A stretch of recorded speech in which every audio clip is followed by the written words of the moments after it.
Pada prinsipnya etika kerja itu adalah sekumpulan nilai atau prinsip-prinsip yang dibuat oleh perusahaan itu, dalam hal ini di sini ya, perusahaan ini untuk mengatur perilaku individu karyawan. Jadi tujuan etika kerja itu supaya karyawan itu bekerja sesuai dengan aturan-aturan yang ada di perusahaan ini. Dengan begitu kalau mereka bisa mengikuti, tujuan utama dari perusahaan tentu saja adalah supaya maju, berkembang, ke depannya begitu. Jadi antara karyawan dengan perusahaan itu punya langkah yang selaras sehingga goal dari perusahaan itu bisa tercapai. Nah, apa itu etika pekerjaan selain nilai itu? Contohnya adalah di etika pekerjaan itu misalnya integritas. Integritas itu artinya karyawan itu mempunyai sikap, yaitu harus jujur dan transparan, terbuka. Ya, kenapa? Karena kalau di perusahaan itu tidak bisa transparan karena ada kewajiban yang harus dipertanggungjawabkan perusahaan. Satu integritas. Kedua, misalnya profesionalisme. Artinya bahwa profesional, karyawan itu dalam bekerja harus mempunyai sikap profesional. Artinya misalnya tugasnya si A, ya harus bagaimana mengerjakan itu. Ya dia harus profesional. Jam kerjanya jam berapa, pulang jam berapa, itu harus betul-betul diikuti. Profesional, bidangnya apa nih? Kalau kau bidangnya di bidang IT apa? Harus bersikap profesional di situ, bekerja fokus, jadi profesional. Jadi tadi integritas, profesional, kemudian respect. Respect dalam bekerja, Anda harus respect dengan siapa? Bukan hanya dengan atasan. Respect dengan teman, menghargai atasan. Kenapa begitu? Karena dengan ada respect, orang bawahan harus mengerti secara hierarki. Hierarki itu struktur. Oh, you staff, oh atasanmu manajer, dia harus hormat sama dia. Atasannya harus hormat pada kamu, bicaranya mungkin yang sopan. Bukan berarti di sini ada unsur semacam militerisme, bukan, tapi yang itulah etika bekerja, hormat menghormati. Itu 3 hal ya. Kemudian namanya dalam pekerjaan di perusahaan, bekerja di perusahaan itu you tidak bisa bekerja sendiri, butuh teman. Karena perusahaan itu misalnya punya goal, punya tujuan, misalnya kalau di IT misalnya you ada dikasih pekerjaan, oke, bikin program. You tidak bisa kerja sendiri, harus pakai tim. Oleh karena itu Anda harus bekerja dengan tim. Kalau Anda bekerja dengan tim itu harus namanya kerjasama, harus punya perspektif, pandangan kita. Oke, saya sama si A misalnya. Oke, kita kerja sama-sama. Kau bagiannya apa, saya bagiannya apa. Tujuannya untuk menghasilkan tujuan C misalnya. Kita bekerja sama. Dengan bekerja sama, nanti hasilnya itu akan lebih cepat tercapai dibanding yuk kita sendiri. Kira-kira tadi itu beberapa poin etika bekerja. Pertama tadi integritas, profesionalitas, respect, kemudian kerjasama. Itu yang kita sebut sebagai bagian dari etika bekerja.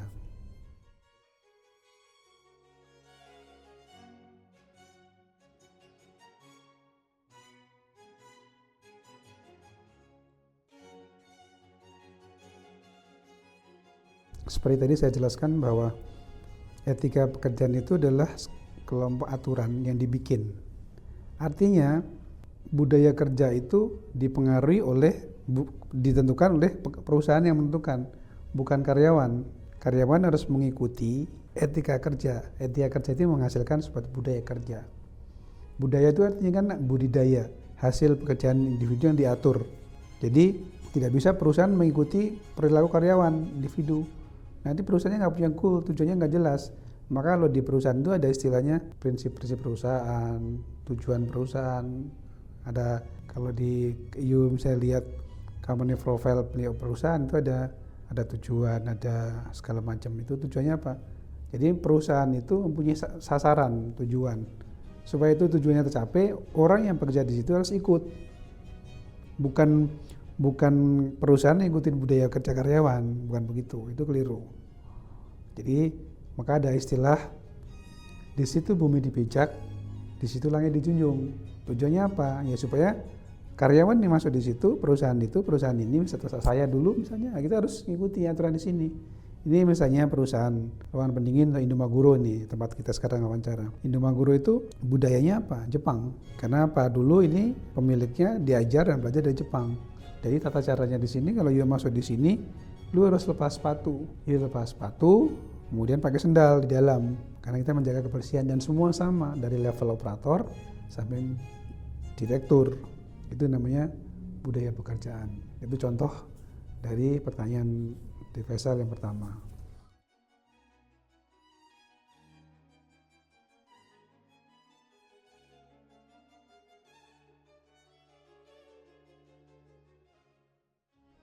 Ya, memang Gen Z itu di banyak kasus ya, baik yang saya baca maupun yang ada di sini sendiri, itu punya perilaku yang spesial ya. Banyak perusahaan-perusahaan yang merasa Gen Z itu tidak bisa mengikuti pola perusahaan di mana dia bekerja. Kenapa? Karena Gen Z itu cenderung karena pengaruh media sosial, pengaruh budaya sosial, sehingga dia untuk mengikuti irama pekerjaan atau etika pekerjaan di suatu perusahaan itu agak-agak sulit untuk beradaptasi. Ada perusahaan yang merasa Gen Z tidak cocok karena tidak bisa ikut pola. Memang itu salah satu kendala kenapa Gen Z itu dibilang sekarang tidak profesional. Tapi sebenarnya karena ini zamannya berbeda, zaman saya, zaman sekarang atau Gen Z yang sekarang, pola pendidikan, pola sosial, kita dulu tidak ada media sosial, dididik secara tanda kutip militeristik, sedangkan Anda sekarang dididik dengan konsep terbuka, bebas. Jadi memang di sini untuk menyelaraskan antara Gen Z dengan tujuan perusahaan butuh teknik yang berbeda. Ada memang contoh kasus di sini ya, generasi sekarang yang ikut bekerja di sini memang dari let's say saya bilang mungkin 10 orang yang masuk ya, di tahun 2 tahun terakhir generasi Z itu beberapa memang tidak bisa mengikuti pola bekerja di sini, tapi ada yang bisa. Kenapa? Tadi karena kita ada etika bekerja, kita kasih tahu, ini bekerja di sini mesti begini. Supaya Gen Z itu bisa mengikuti pola ini, maka ada job-job yang kita berikan sama karyawan Gen Z ini supaya dia bisa mengikuti pola. Ya, misalnya nih generasi Gen Z gabung dengan generasi sebelumnya dalam satu proyek misalnya, sehingga dengan sendirinya Gen Z itu akan sedikit mulai beradaptasi dengan generasi sebelumnya itu polanya begini. Nah, dengan begitu dia bisa mengikuti. Nah, memang kalau generasi Z yang tidak sabaran, kemudian yang kedua tidak mau diatur, tidak mengikuti etika pekerjaan sini, ya rata-rata mereka memang akhirnya ya resign, mundur. Itulah jadi konteks kompleksitas dari antara generasi Z sama generasi sebelumnya di perusahaan ini.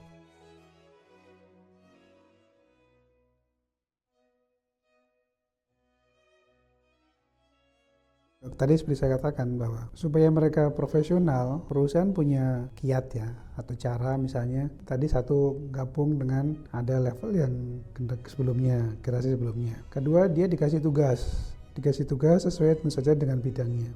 Misalnya ada ini ada Faisal di bagian IT. Ya, dia dibagi tugas IT, dikasih proyek, ini kerjakan. Bagaimana sih dia bisa bertindak profesionalitas? Jadi ada atasannya yang ditaruh di situ adalah orang yang generasi sebelumnya, yang mengawasi atau bersupervisi pekerjaan dari Anda sebagai generasi Z. Dilatih dengan begitu, lama-lama dia akan mulai terbiasa. Ketika kerja dengan supaya bisa sinergi dengan teman yang lain, itu contoh cara membuat orang profesional.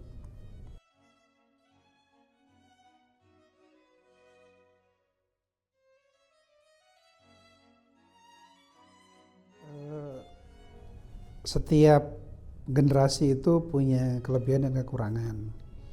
Generasi zaman saya dulu sampai sekarang istilahnya kalau saya itu disebut baby boomer. Artinya generasi lama, generasi reformasi, generasi media sosial, generasi teknologi. Zaman saya dulu tentu saja gemblengannya lebih keras, lebih tahan banting kan begitu. Sedangkan generasi sekarang Gen Z itu kan boleh dibilang generasi manja ya. Tapi generasi Gen Z juga punya kelebihan. Karena emang zamannya itu zaman seperti sekarang, zaman teknologi yang membutuhkan orang-orang yang punya paham teknologi dan itu ada di Gen Z.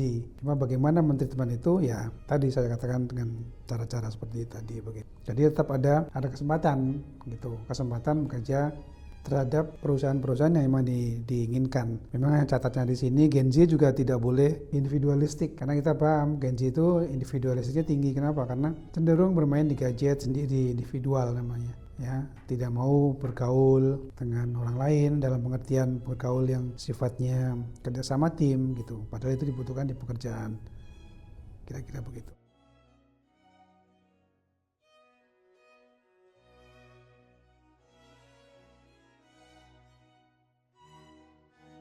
Memang fenomena media sosial itu sekarang menjadi salah satu hal yang kadang-kadang bisa jadi positif jadi bumerang. Era keterbukaan memang generasi sekarang yang Gen Z itu cenderung speak up, bicara apa adanya terbuka gitu tanpa tidak ngaling-ngaling. Mungkin kalau Anda atau Faisal nanti kerja di perusahaan yang tanda kutipnya itu memiliki budaya kerja, etika kerja yang bukan kolot, bukan konservatif, tapi mementingkan budaya timur, cara-cara generasi sekarang itu sepanjang itu yang disampaikan itu masuk akal, ada hubungannya dengan perusahaan, tentu saja itu nggak masalah. Tetapi misalnya tiba-tiba Anda menyuarakan hal-hal yang berkaitan dengan confidential company, rahasia perusahaan, ya tentu saja Anda akan menghadapi konsekuensi logis. Karena Anda harus tahu ketika Anda masuk perusahaan itu, di sana ada namanya KKB. KKB itu kesepakatan kerja bersama. Jadi appointment atau perjanjian antara perusahaan dengan karyawan. Perusahaan misalnya membuka, oke, Anda mau kerja di sini, ini ya syaratnya begini. Anda harus menjaga rahasia perusahaan. Anda harus menghormati misalnya atasan. Anda tidak boleh melakukan misalnya kriminalitas. Hal-hal yang disebut di situ itu disepakati antara karyawan Anda dengan perusahaan. Jadi konsekuensi logis dari perjanjian ini apa? Konsekuensinya adalah ketika Anda melakukan tadi yang Anda katakan speak up misalnya terhadap rahasia perusahaan, konsekuensinya satu, Anda dipecat. Kalau Anda bertindak itu yang disampaikan bicara kriminalitas, Anda harus siap untuk menghadapi tuntutan hukum. Jadi karena keterbukaan itu dari generasi Z yang bisa bicara apa adanya, nggak masalah sepanjang itu ada di koridor aturan yang berlaku di perusahaan gitu, tidak membuka rahasia perusahaan. Rahasia perusahaan artinya apa? Nah, tahu sendiri misalnya perusahaan ini mengerjakan ABCD. Karena apa? Kalau Anda ngomong di luar di media sosial, kan perusahaan punya kompetitor, perusahaan akan ngomong contoh kasarnya misalnya nih, kita bicara teknologi misalnya, raksasa teknologi sekarang misalnya DeepSeek atau ChatGPT, mereka atau Meta itu mereka yang bekerja di situ juga pasti terikat dengan perjanjian. Tidak bisa dia ngomong terbuka, kata-kata terbuka atau transparan, sementara dari pihak lain misalnya kompetitor dia misalnya ChatGPT ada DeepSeek misalnya ngomong sembarangan, nanti karyawan itu pasti akan bermasalah. Konsekuensinya atau resikonya adalah diberhentikan dari perusahaan. Atau kalau itu menyangkut bagian dari kerasan perusahaan, biasanya namanya ada melanggar hak cipta, nanti laranya kemana? Kriminalitas, lapor polisi, tuntutan hukum. So far sepanjang itu yang disampaikan dikemukakan adalah sesuatu yang masih dalam koridor. Koridor itu artinya lorong batas-batasan yang wajar, nggak masalah. Gitu.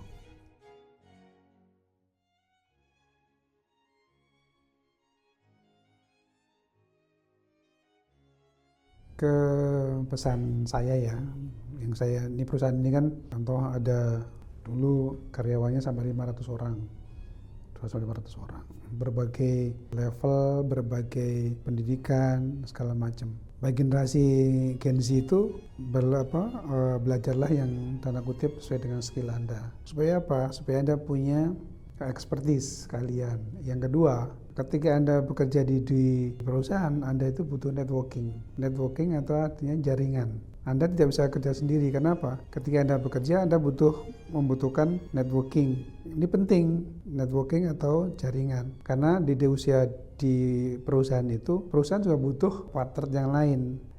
Partner yang lain itu fungsinya untuk apa? Kalau Anda misalnya sekarang punya teman si A punya kalian misalnya marketing di perusahaan sana. Anda, ternyata saya punya teman, yang dulu di teman saya sekolah misalnya, saya hubungi dia. Itu bagian dari networking. Itu perlu dijaga.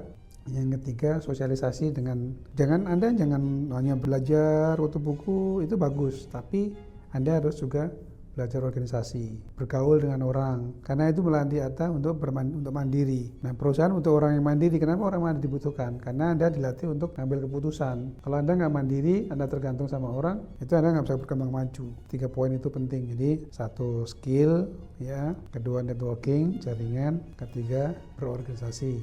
Itu untuk membantu manajemen. Bagaimana Anda mengatur, bagaimana Anda berhubungan dengan orang, itu 3 poin itu saya rasa nanti akan membantu Anda ketika Anda lulus cari pekerjaan atau Anda berusaha sendiri pun juga membutuhkan ini. Kira-kira 3 hal itu yang bisa saya sampaikan. Baik, terima kasih banyak Pak Fatur atas jawaban dari wawancara kami. Semoga jawaban dari Pak Fatur jadi ilmu bagi kami seorang Gen Z untuk kedepannya. Ya, sama-sama, semoga nanti Anda sukses di dunia pekerjaan, di dunia bagian entrepreneur misalnya. Semua sukses ya, terima kasih.